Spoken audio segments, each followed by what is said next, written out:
It's the Linemakers on Sporting News.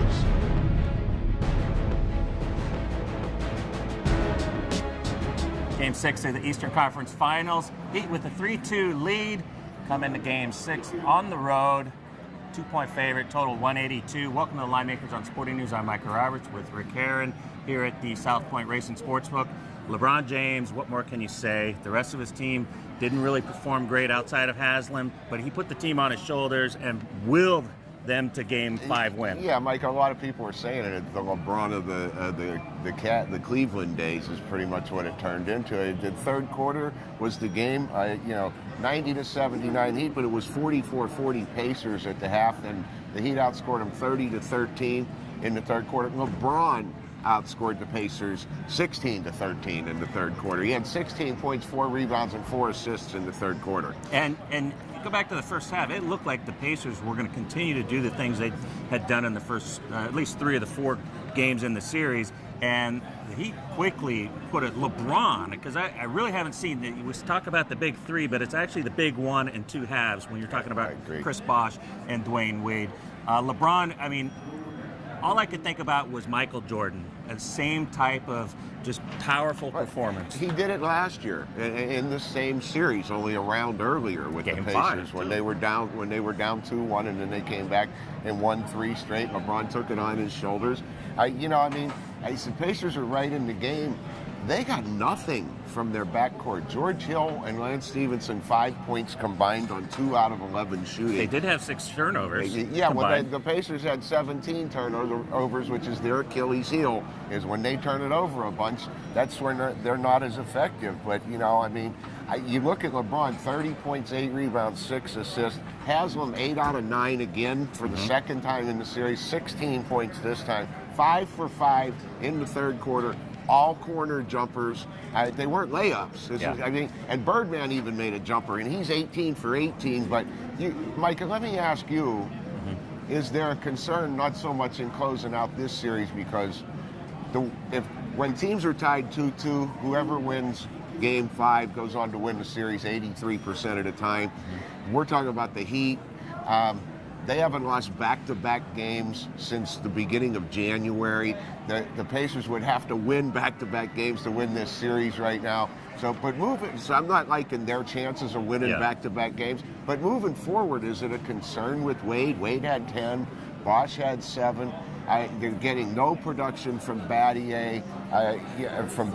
Ray Allen. Terrible. Ray Allen and Battier are 13 for 54 from the floor. Bosh has 18 rebounds in 5 games in the series. Is there a concern for you moving into the finals? Bosh. I mean, in this series, they're just tougher than Bosh. And Bosh has got to be one of the softest 6'11 guys since Brad Sellers. I mean, he really is. He's super soft out there. And, I would be concerned with them. But you still have LeBron that's kind of he's like, all right, forget what Wade does. I don't care that you look disinterested in the series. Forget you, Bosh. You continue to be soft. I'm going to continue to go out and do my game. And he's just been so good. And then you got other guys, Haslam and Cole, stepping up. So that's amazing. The question here with Game 6 now, the Pacers have been so consistent at home throughout the playoffs here. And we probably aren't going to see a great game again out of Paul George. He stepped up big time in Game 5, but we have to see a better performance, at least out of George Hill. Exactly. Stevenson's been awful in all the games, almost all the games. Hibbert and West have been there every game. We can count on them. They've played tremendously well. But, Micah, the key last night to me was the looks on the Pacers' faces in the third and fourth quarter when LeBron went on. And they almost looked defeated. They went through this last year. But remember, I think the Heat close them out in Game 6. I really do. I think if you can lay less than 3, it's now 2.5 here at the South Point. If you can lay less than 3, I think there's some value with the Heat. It very similar to last year, although last year was in the semifinals. This year in the finals. Now, NBA teams have a history, young teams. They take it one step at a time each year. Now, you go through the first round, then you get to the second round, then you get to the finals, to the conference finals. That's what the Pacers have done. But you seem to have to go through that progression in order to make it to the finals, and I think that's what the Pacers are faced with in Game 5. I think the Heat win, or Game 6, excuse me. I think the Heat win Game 6 and move on to face the Spurs. All right, how about the total adjustment all the way down to 182 after we saw 4 straight overs. Game 5 obviously went under the total by quite a bit. But should the adjustment be that much, and can we take advantage of it by betting the over again? I think it depends on how the refs call the game. Like the reason that the game was so low scoring, in my mind, in Game 5 was there was only 27 free throws taken. Yeah. In the previous games, each side was taking 27 free throws or more. They didn't call the fouls that they had been calling earlier in the series.